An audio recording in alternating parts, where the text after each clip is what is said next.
YouTubers, happy Homebrew Wednesday. Mr. Sparty here. Sorry about missing last week. We've been so busy with things that I just couldn't get a video out last week. So this week I have lots of updates. I'm going to show you guys making my mead for the mead challenge that I'm doing. And I'm going to show you guys, I made up a batch of berry wine. I'm going to show you guys how I did that. Right now, I am going to sample my banana wine. So, let's get this poured. You guys can get a nice look of it. See if you can see it. You can see my shirt through it. So, nice and clear. You can kind of get a hint of banana. I would definitely say the banana smell is not as prevalent as it used to be.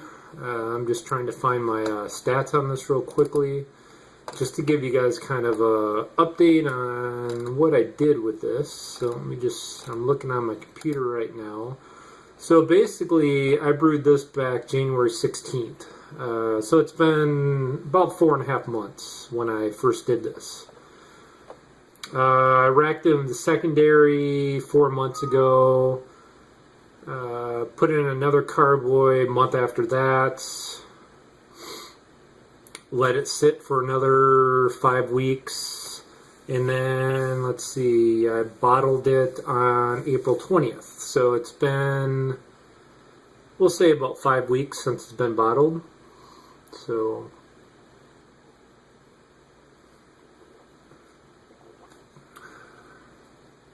but I think it's got a real nice taste to it.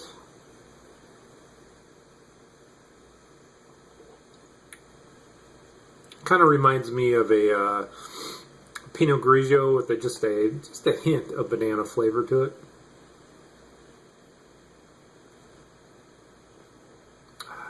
Very good though. I really enjoy it.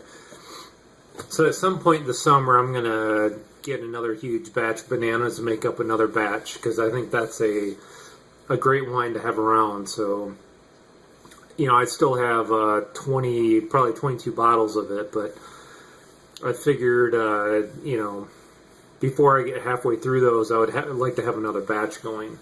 So what I'm going to do now is I'm going to switch over to both updates on the mead I made and updates on the berry wine I made, and then I'll be back with you guys. Here's what's left in the fermenter from the mead. And I ended up with 2 1-gallon jugs and, you know, about almost a full growler. So, you know, we have a little over 2 gallons, maybe close to 2.5, and then a quick reading.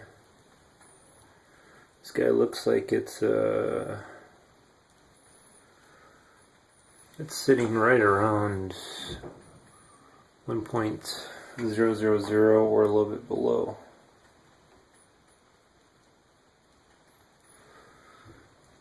I think that might be at about 0.998, but I'll get a closer reading on it. And again, that was made with this SO4.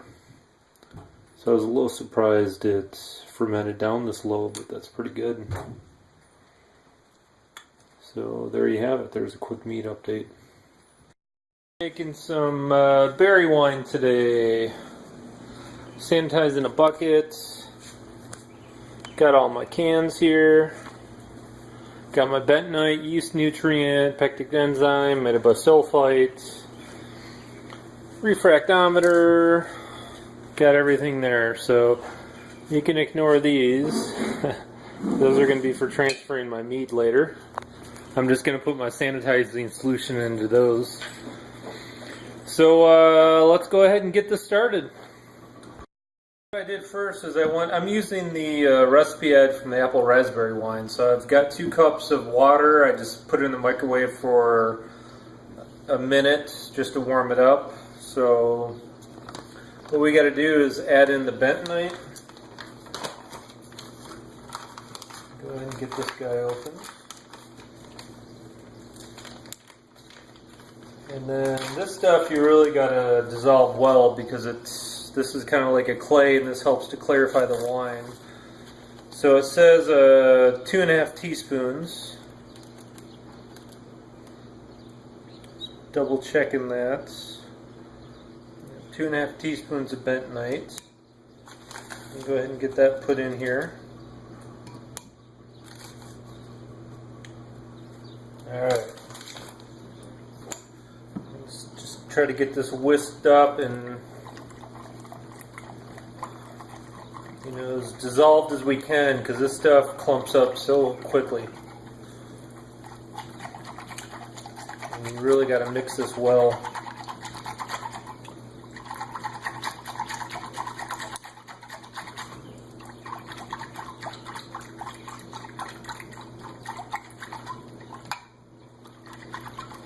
Alright, so I'm going to go ahead and get the sanitizer dumped out of the bucket, and then we'll go ahead and get this put into the fermenting bucket, and I'll be right back with you guys. So I got the bucket all dumped out, so I'm going to go ahead and dump this in my bucket now.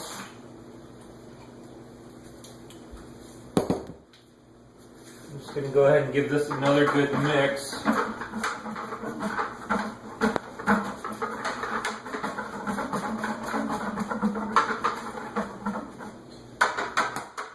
Did pretty well getting all the clumps out though, so I'm not too worried. Alright, so the next part of this is going to be adding in all the cans of juice. So let me get all these guys open, and then we'll start getting these dumped in. All the cans open now, so now we're going to get all these dumped in.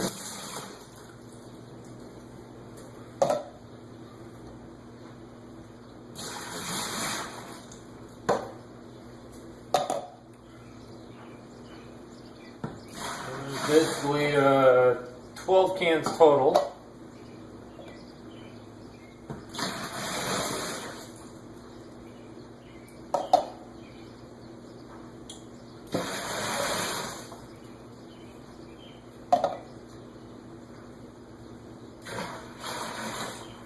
Alright, so I got all 12 cans in. So what I'm going to do next is I'm going to go ahead and get these guys all rinsed out with water and dump that in there to make sure I get all the juice out, and then I'll be back with you guys. Alright, so let me get this, see if I can get this thing to focus. Okay, I got all the cans cleaned out.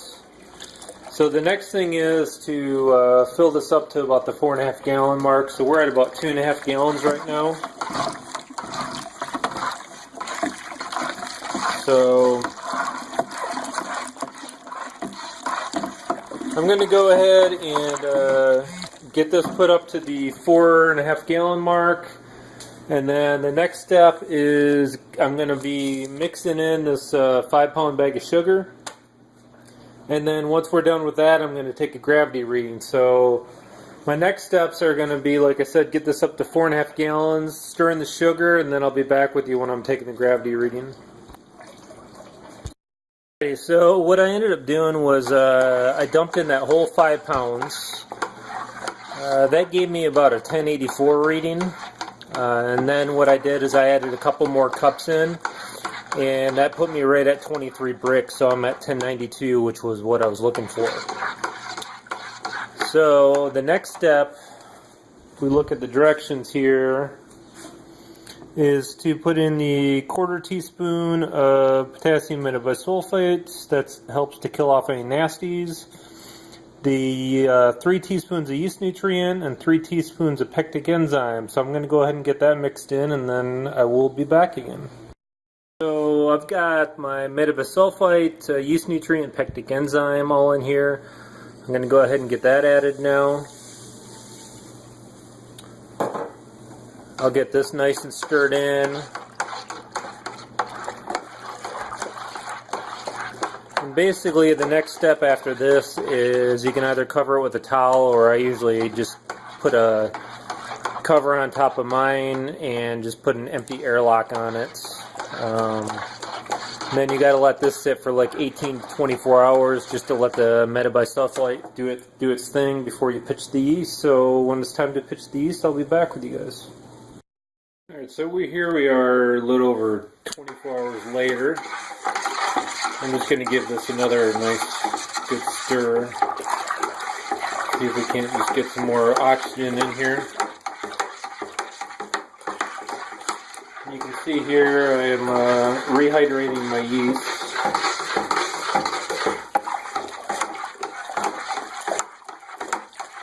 So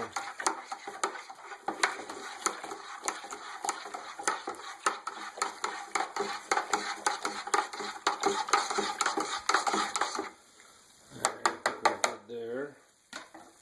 Let's go ahead and get this yeast dumped in.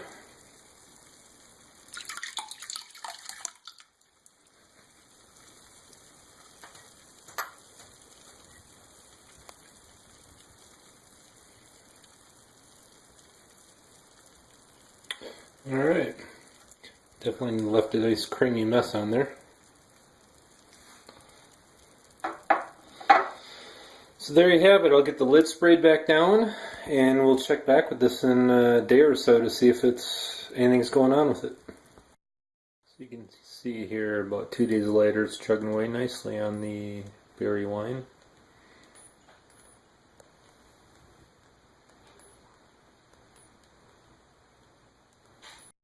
A quick hop update. Today I'm working on my garden because I came out here a few days ago to find my hops just going nuts for my second year. You can see down here there's just vines going everywhere. I mean, they are just sprouting everywhere. So I've already got one going up the pole here. I have to double check. I think this one's my Cascade and I think this one's my Centennial, but you can see they're even, I got to be careful here because they're even starting to mix in with each other. So I may end up with some sort of a Cascade Centennial cross, but you can see this other one is already up at the top of this pole, so I've already done it on this one. I've already strung a cable across. I was hoping to go higher this year, so I may end up doing something further down and even higher up. But this is just a quick hop update. You can see, I mean, they are just all over the place. So maybe you guys can even give me recommendations on how to trim these, because I think, I don't know if I'm going to have room for all these. They're just going absolutely crazy on me. So here's just a quick update, and then I'll show you guys when I've got this all cleaned up. Okay, I hope you guys enjoyed those updates. You know, in fact, transferring that meat over, within a day, it went from being cloudy to clear to where you could see through it, and I can already see, you know, a little bit of sediment at the bottom. So it looks like it's already clearing itself out very nicely. I took a little sample taste of it, and it was pretty good. Like I said, I was shocked that US04 fermented that out so lowly. So that's kind of cool. I'm going to see if maybe I can get my hands on a couple more 1-gallon jugs, or maybe I can go find a 2-gallon jug, because I think I would like to get that all racked over into one 2-gallon jug. So I'm going to keep my eye out for that, but I'll just let them sit like they are. They've only been in there for a day or so far. So I'm going to keep drinking this though. We just got a bunch of mulch delivered the other day, so I have to go out and do some yard work. And I'm sorry I didn't comment on a lot of your videos. I've been so busy that, like I said, I wasn't able to do a video last week. It was hard for me to watch any YouTube videos. I'm going to try to get caught up this week, but again, we have baseball games last night, tomorrow night, a couple Saturday. I'm doing things with Boy Scouts on Saturday and Sunday, so just very, very busy right now. So anyhow, I'm not going to keep rambling on. I don't want this to keep going too long, so I'm just going to say Happy Homebrew Wednesday. Cheers, and you guys have a good rest of the week, and I will talk to you guys next week. See ya.